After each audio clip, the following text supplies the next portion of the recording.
Mom, I remember now how it all started. It was right after moving into the new house. How old was I?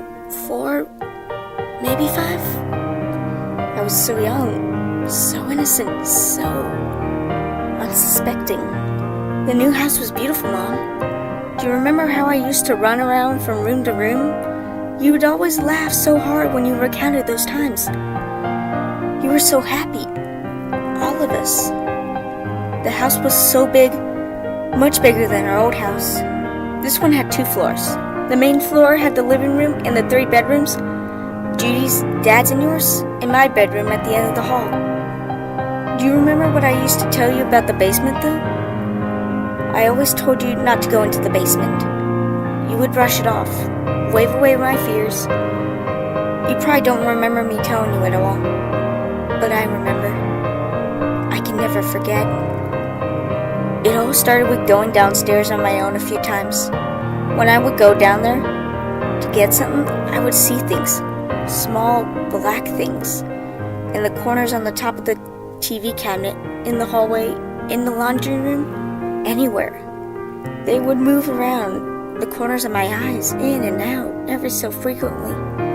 This would cause me to dash in half dim-witted into the dim-witted room and scurry upstairs. I remember one time Judy commented, "Oh, Kelsey's scared again." I was scared of these things, Mom. I was so scared. When you sent me down into the darkness alone, I feared for my life. I never knew what would happen when I was down there. I got to the point that I would never want to go anywhere without turning on the light. The light switch would always be switched before going into any room, and then a frightened dash back upstairs. But I also didn't want anyone to know I was afraid. I hid my fears the best that I could, Mom. That was until seeing wasn't the worst part. It was not long after I began seeing them that I started hearing them, saying things in hushed whispers, mocking me, snickering, moving objects in the basement. The small noises meant nothing to you and the rest of the family. You could turn your back to the noise. You closed your eyes to an unknown living in your house. I remember this one time, you found a handkerchief waiting for you on your bed. You laughed it off. You all laughed it off.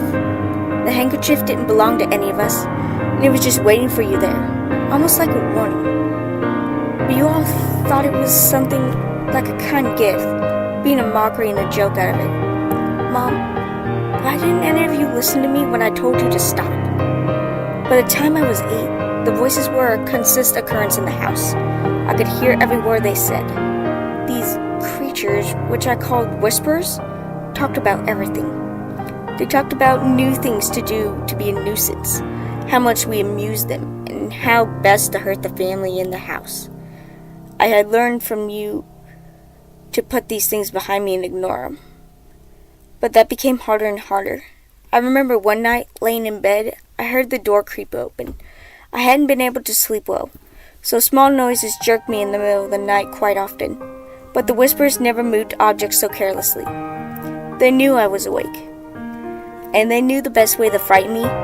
Loud movements were heard from the kitchen. And to save myself, I flung the bed blankets over my head. I wanted to cry for you like a toddler. Mom, I didn't want to put you in any harm. I heard a yelp from the kitchen.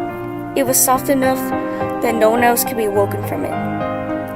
I knew if you ever read this, Mom, you'll yell at me for being so stupid. But I had to see what was in the kitchen. I had to know what evil was preying on my family. The hallway felt eerily cold in the hot summer's night. The light, being already on, hardly made my descent to the kitchen less terrifying. My feet shattered at the silence as I struggled to creep as quietly as I could. I was so afraid, and the sweat from my body glued my clothes to my skin. Mom, I don't want to scare you with my describing of what was in the kitchen, but I'll tell you the best of what was there. A small creature, about 2 feet high, stood before me. It was pitch black and with beady yellow eyes. This is the only way to describe the appearance of the creature, Mom. If it smelled of a mixture of vegetable oil and the paving stuff that was made in the cracks of the road. It gave off this sound, like a crackling sound of fire and a constant murmuring whispers. The creature made me afraid. It was a fear insurrect. This creature drove a stake right into my soul, making me cold and wither in true darkness. While I watched this thing, it stared me down and opened its mouth, which was invisible at first glance. Its mouth was simply a hole full of razor-sharp teeth, and it snickered as I gasped in pure horror at the scene. As quickly as it opened, the creature's mouth closed, and it turned its gaze over to its right.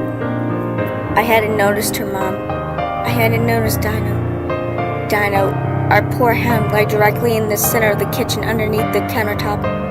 A large butcher knife was nestled gently between her ribs. Dino whined one last time as she took her last breath and died a painful death. I didn't know what to do, Mom. I had no control of my body at the time. I cried, no. I screamed while tears fell from my eyes. I didn't know what else to do, Mom. I couldn't help it. That's when I heard them, down the hall again. Judy's door and your door were open. Oh, God, Mom. I was so frightened. Without thinking about it, I ran into Judy's room. Judy was dead, Mom. I found her mutilated, but I know you wouldn't want the details about how your daughter was killed. Let's just agree that she did not stand a chance. I had no time to grieve. I had to check on Dad. Strangely, though, the light in your room was on, so I didn't need to go far inside to see that Dad was lying on the ground in a distracted, disturbing way. 2 butter knives were lodged into his neck. I don't know what was done. You were not in the room. You weren't there. Why weren't you in your room? Did you hear it coming? The footsteps. Did you honestly think that running to the basement would be the best answer? I knew immediately, Mom. I knew you were down there, trying to escape the evil that was upstairs. I ran down the stairs, hoping to beat the whispers to you. I found you in the family room, Mom. The light was off. I found you in front of the TV. You had gashes in your head and legs. You were losing so much blood. When you saw me, you screamed. You screamed so loudly I didn't understand. But then I saw them, the whispers. They had beaten me to you. They were chanting, "Kill her, kill her. We must kill her. We must kill her. Kill her, kill her." They were chanting at me, Mom.